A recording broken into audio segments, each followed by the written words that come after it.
welcome to our program Doctor. Today my topic is vaccines. A vaccine is a biological preparation that improves immunity to a particular disease. A vaccine typically contains an agent that resembles a disease-causing microorganism, and it is made from live or killed forms of the microbe or its toxin or one of its surface proteins. By the definition, vaccine is a suspension of live attenuated or killed microorganisms, for example viruses, bacteria or rickettsia, or of antigenic proteins derived from them, administered for prevention or treatment of the infectious diseases. The term vaccine was given by Edward Jenner in 1796 by using of cowpox to inoculate humans, providing them protection against smallpox. And some types of the vaccines: live or attenuated vaccines, killed vaccines, toxoids or inactivated toxins, subunit vaccine, conjugate vaccine, DNA vaccines, and recombinant vector vaccines. Here I am giving some examples.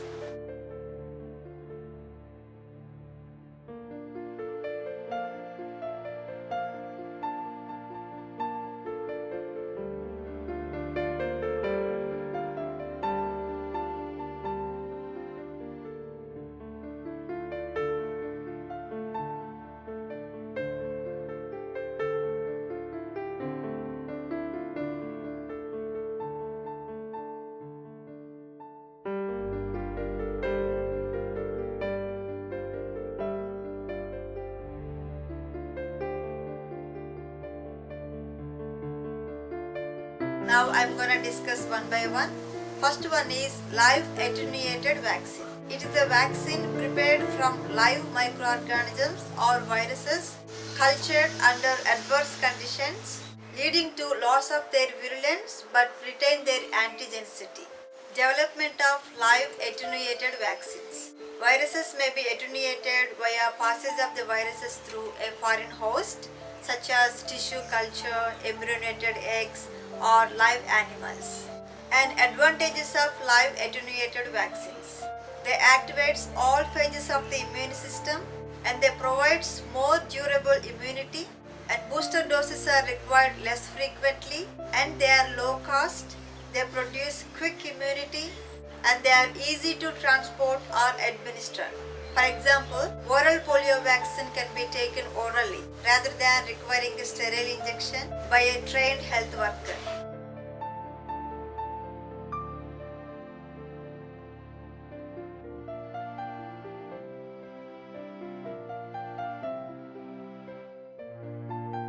And disadvantages of the live attenuated vaccines. Secondary mutations can lead to reversion to virulence, and these vaccines can cause severe complications in immunocompromised patients. And these vaccines can be difficult to transport due to requirement to maintain conditions, for example temperature.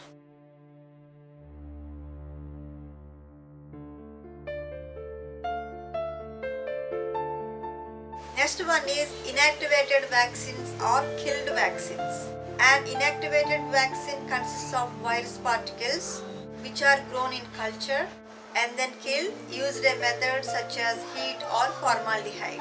Some examples of the inactivated vaccines: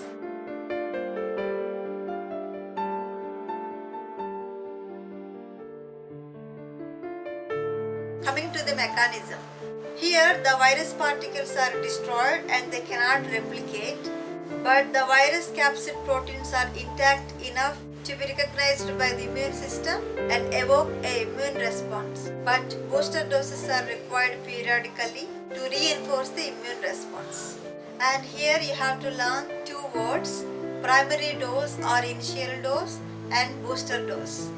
Primary dose or initial dose is a dose of an active immunizing agent given to produce immunity or given to initiate the immune system to produce the immune response. Next, booster dose is a dose of an active immunizing agent, usually smaller than the initial dose, given to maintain immunity.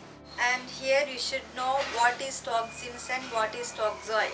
By the definition, toxin is a poisonous substance especially a protein produced by the living microorganisms and which is capable of causing disease when introduced into the body tissues, but it is also capable of inducing neutralizing antibodies or antitoxins.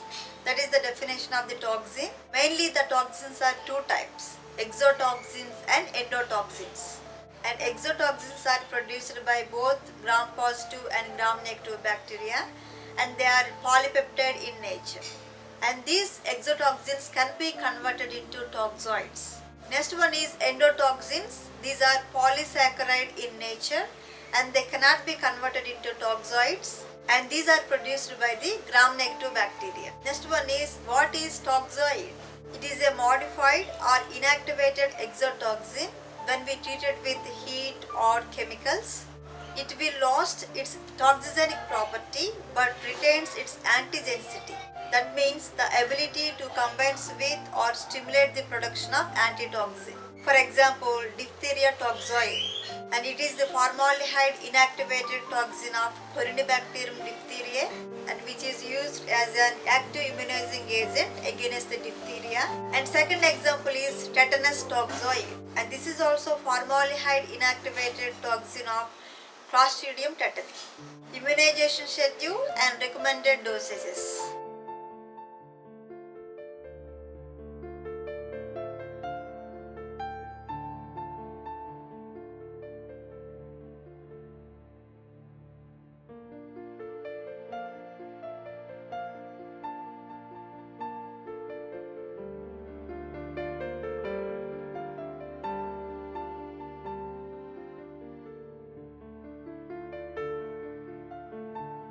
And now I'm going to discuss some of the important vaccines. First one is BCG vaccine, that is Bacillus calmette guerin vaccine.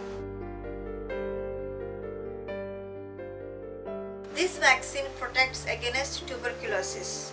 Tuberculosis is a serious infection which can affect the lungs, but it can affect other parts of the body such as bones, joints and kidneys. And it can also affect meninges and produce meningitis. So it is important to give vaccine at birth to prevent future infection. And this vaccine is 70 to 80% effective against the serious form of the tuberculosis such as TB meningitis in children, but it is less effective in preventing respiratory disease, which is the most common form in adults. Next one is polio vaccine. And polio vaccine is two types, live attenuated vaccine and killed vaccine. And live attenuated polio vaccine, also called as oral polio vaccine or Sabin vaccine, because it was first developed by Albert Sabin by using attenuated polio viruses. And second one is killed vaccine or inactivated vaccine, also called as Salk vaccine, because this was first developed by Jonas Salk and first tested in 1952. But human trials of Sabin's vaccine began in 1957 and it was licensed in 1962. Next one is hepatitis B vaccine. Hepatitis B is a serious disease caused by the virus which attacks the liver. This hepatitis B virus can cause lifelong infection, cirrhosis of the liver, liver cancer or liver failure or even death. The vaccination schedule most often used for children and adults has been 3 intramuscular injections, 0, 1, 6 months. At 0 months first dose, and after 1 month of the first dose we should give second dose, and after 6 months of the first dose we should give third dose. So here second and third doses also called as booster doses. Next one is tetanus vaccine. And it is a vaccine developed by inactivated tetanus toxins. And this vaccine is immunogenic but not pathogenic. And it is used to prevent an individual contracting from tetanus. Tetanus also called as lockjaw. and it is a disease caused by the bacterium Clostridium tetani, which enters the body through open wounds and releases a poison which is called tetanospasmin. This is potentially a lethal disease because the poison attacks the nervous system and blocking the nerve signals from the spinal cord to and from the muscles, which leads to muscle spasm, resulting in broken bones or torn muscles.